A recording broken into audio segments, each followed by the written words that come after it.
রাজ্যের মন্ত্রী এবং দলীয় নেতাদের বন্যা কবলিত এবং প্লাবিত অঞ্চলগুলি পরিদর্শনের নির্দেশ দিয়েছেন মুখ্যমন্ত্রী মমতা বন্দ্যোপাধ্যায়। মুখ্যমন্ত্রীর নির্দেশ মতোই মঙ্গলবার বন্যা কবলিত গোঘাটের পাবা এবং হাজিপুর পরিদর্শন করেন রাজ্যের মন্ত্রী মানস ভূঁইয়া এবং মন্ত্রী বেচারাম মান্না।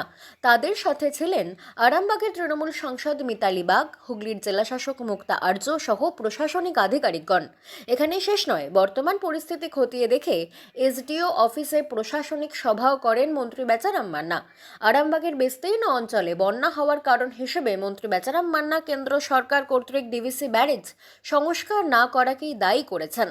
খুব দুর্ভাগ্য, কেন্দ্রীয় সরকার ডিভিসির ব্যারেজগুলো সংস্কার না করার জন্য, সেখানে সংস্কার না করে জল ধারণ ক্ষমতা কমে গেছে।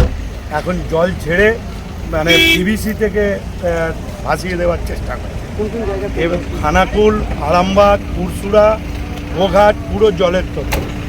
এটা খুব দুর্ভাগ্যজনক। দেখুন, আমরা পাশে রয়েছি মানুষের। মুখ্যমন্ত্রী নির্দেশ দিয়েছেন যাতে কোনো অসুবিধে না হয়, ত্রাণের ব্যাপারে কেউ অভিযোগের আঙুল তুলতে না পারে, সব কিছু বিবেচনা।